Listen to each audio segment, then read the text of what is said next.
안녕하십니까. 벤츠 고양전시장의 강선주 주임입니다. 제가 오늘 소개해드릴 차량은 E클래스 3502 4M 익스클루시브 차량입니다.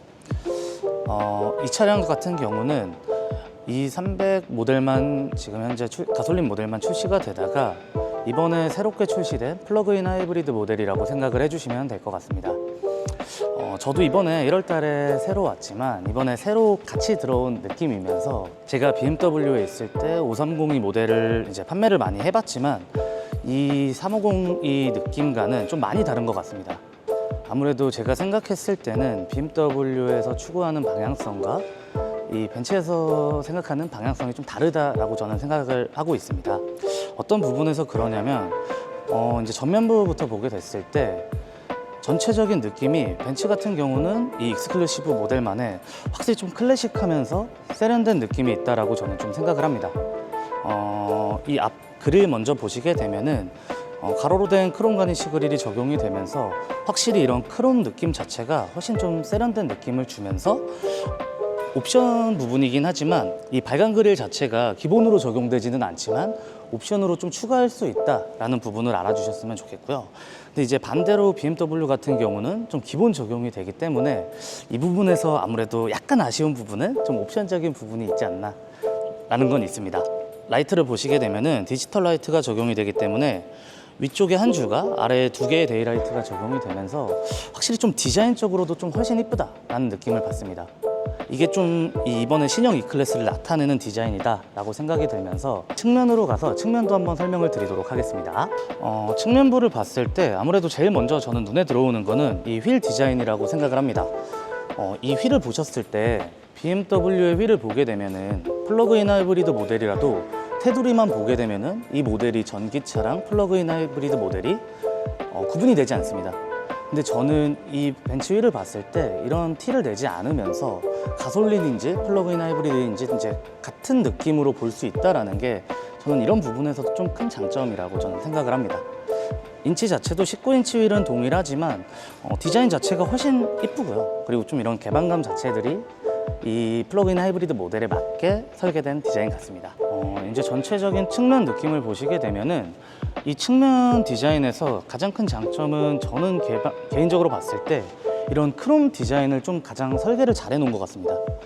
위쪽부터 손잡이, 아래 크롬 라인까지 전체적인 디자인이 들어가면서 오히려 옆에서 봤을 때 조금 더 세련된 느낌을 주면서 개인적으로는 이 블랙 하이그로시가 들어가면서 전장의 길이에 비해서 더 넓어 보이는 느낌도 저는 좀 주는 것 같습니다.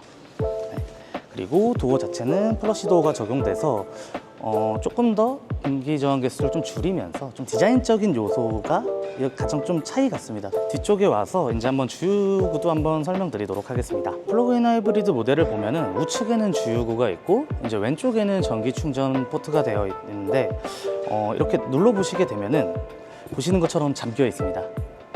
아무래도 플러그인 하이브리드 모델답게 주유구 자체는 앞쪽에서 이제 개방을 해줘야지만 충전을 할 수 있는 이런 주유구라고 생각을 해주시면 되고요. 그대로 이어가지고 뒤쪽으로 안내를 도와드리도록 하겠습니다. 후면부를 보시게 되면은 제가 봤을 때 이번에 가장 이쁘게 나온 거는 이 리어 램프 디자인이라고 생각을 합니다. 전체적인 이런 스타로고 패턴이 5개가 들어가면서 개인적으로 뒤에서 쳐다봤을 때 그냥 이 뒷모습만 보더라도 E클래스 지나가네 이런 생각이 좀 드는 것 같아요. 그래서 이런 부분들 자체가 너무 좀 세련되고 좀 트렌디하다. 그리고 앞면을 보면은 반대로 좀 클래식하면서 세련됐다 이런 느낌이 좀 더해진 것 같습니다. 트렁크도 안내를 드리도록 하겠습니다. 트렁크 공간을 보시게 되면은 이제 플러그인 하이브리드답게 안쪽에 배터리가 내장되어 있기 때문에 일반 익스클루시브 모델보다는 트렁크 공간이 조금은 더 적습니다. 기존의 익스클루시브 같은 모델은 540리터가 적용이 되는데 플러그인 하이브리드 모델은 370리터가 적용이 되었습니다.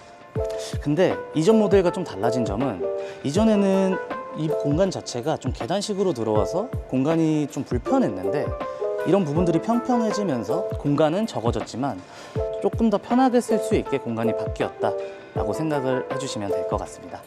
이어서 실내 공간도 한번 안내 드리도록 하겠습니다.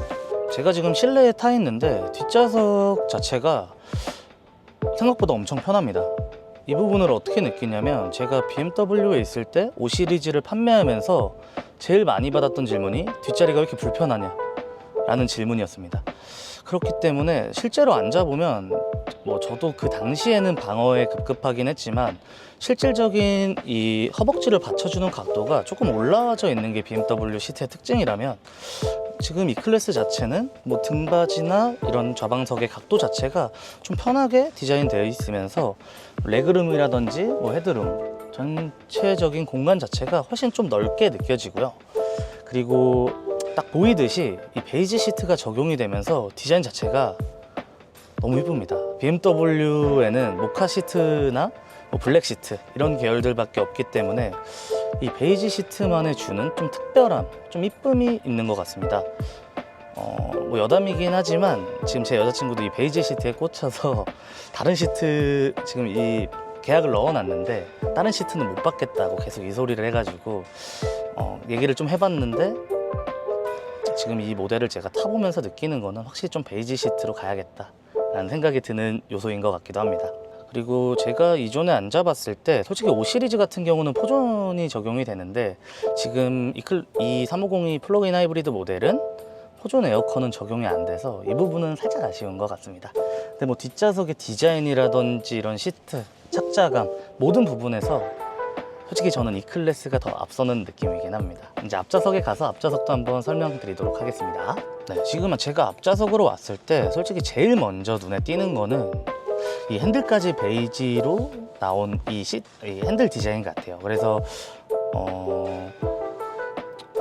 다른 모델들 같은 경우는 지금 시트는 베이지지만 핸들 자체는 블랙으로 들어간 모델들이 많습니다. 그렇기 때문에 이 베이지를 저도 온 지 얼마 안 돼서 거의 처음 보다 보니까 이런 디자인 자체가 너무 이쁜 것 같습니다. 제가 아까 말씀드렸듯이 여자친구가 지금 계약을 베이지로 넣어놨는데 핸들 자체가 블랙이다 보니까 어디 사설 업체에서 이제 시공하는 것까지 알아봤더라고요. 그 정도로 이런 좀 베이지 핸들이 주는 디자인, 로망 이런 부분에서 저는 가장 큰 좀 메리트가 있다라고 생각을 하고요. 그리고 이제 앞쪽을 봤을 때 지금 이렇게 베이지에 앰비언트 라이트가 적용이 되면서 이 분홍색과 베이지의 조화가 너무 이쁜 것 같습니다. 이런 조합을 설정해 두신 분이 지금 있으신 것 같은데 되게 좀 센스가 있으신 것 같아요. 제가 이제 아까도 계속 BMW랑 비교를 하는데 제가 있을 때는 이제 BMW 같은 경우는 이 앞쪽에 인터랙션 바가 적용이 되는데 그거를 봐도 되게 이쁘다라고 생각을 했지만 인터랙션 바가 아니어도 지금 이 모델 같은 경우는 이 슈퍼 스크린이 기본 적용은 아니지만 옵션을 추가해야 되는 부분이긴 하지만 이 슈퍼 스크린과 베이지 그리고 앰비언트 라이트 이 모든 게 합쳐지면은 디자인적으로는 확실히 좀 벤츠가 훨씬 더 이쁘지 않나 라는 생각을 하고요. 근데 그렇다고 해서 뭐 BMW가 안 이쁘다 이런 건 아니지만 저는 뭐 이런 디테일적인 부분, 디자인, 정숙함 이런 부분에서는 벤츠가 더 이쁘지만 확실히 이제 BMW는 타봤을 때 훨씬 더 재밌는 부분은 있습니다. 이제 그때는 그게 장점이었지만 제가 이제 이쪽으로 넘어와 보니까 그게 장점이자 단점이 될 수도 있다라는 생각을 하고 있습니다. 또 계기판을 보게 되면은 플러그인 하이브리드 모델답게 이 86km가 간다라고 이제 우측에 나와 있습니다. 공식적인 인증 거리는 77km가 인증이 됐지만 실질적으로 고객님들께서 타고 다니실 때는 그 이상의 거리까지도 탈 수 있다라고 생각을 해주시면 되고요. 보통 출퇴근 거리, 뭐 하루에 타신다라고 했을 때 100km가 넘어가시는 경우는 거의 없으시긴 할 거예요. 그렇기 때문에 좀 이런 연비라든지 이제 내가 차량을 쓰면서 차량의 유지비를 쓸 때 아무래도 기름값을 절대 무시 못하기 때문에 이러한 부분이 플러그인 하이브리드 모델의 가장 큰 장점이라고 생각합니다. 지금 이게 시동이 걸린 상태입니다. 이 플러그인 하이브리드 모델은 아무래도 전기가 들어가져 있는 차량인 만큼 이렇게 시동을 걸었을 때 정숙한 게 정말 가장 큰 메리트가 아닐까 생각을 합니다. 또한 지금 겨울철에 저는 좀 여자친구를 기다리면서 차에서 이렇게 대기하는 시간도 많은데 차에 계속 공회전을 굴린다거나 이러면 차에 좀 무리가 갈 수도 있다 보니까 전기차는 그런 걱정 없이 좀 편하게 탈 수 있다라는 게 가장 큰 장점이라고 생각을 하고요. 그리고 이제 가운데 디스플레이를 보게 되면은 14.4인치가 적용이 되면서 이제 홈화면에서 내비게이션도 티맵 기반으로 다 사용이 가능합니다. 뭐 이전 내비게이션도 불편하지는 않았지만 지금 이 3세대 MBUX에는 티맵 기반이 다 전체적으로 적용이 됐기 때문에 아마 애플 카플레이어나 뭐 안드로이드 오토를 적용 안 하셔도 좀 편하게 쓰실 수 있지 않을까 라는 생각을 합니다. 그리고 터치감도 정말 좋고요. 플러그인 하이브리드 차답게 이런 전기 관련된 이런 메뉴 칸도 있기 때문에 나중에 한번 다 눌러보시면 좋을 것 같습니다. 그리고 이제 이 차량 자체도 판매가 됐고 전시할 수 있는 이런 기간 자체가 많이 남지 않았습니다. 그러면서 재고 자체도 좀 여유롭지 않기 때문에 좀 연휴간에 혹시 매장 방문 계획이 있으시다거나 이제 시승차도 곧 들어오니까 시승의 계획이 있으신 고객님들은 한번 저한테 꼭 연락을 주셔서 견적이라든지 시승도 한번 해보시는 거를 추천드립니다. 제가 BMW에서 왔기 때문에 뭐 감히 제가 뭐 BMW가 더 좋다 아니면 벤츠가 더 좋다 이런 말은 할 수는 없지만 확실한 장단점을 말씀드리면서 BMW 보시는 분들은 꼭 벤츠를 사실 수 있게 제가 도움을 드릴 수는 있을 것 같습니다. 그러면 저는 다음 영상에서 또 좋은 정보 가지고 찾아오도록 하겠습니다. 감사합니다.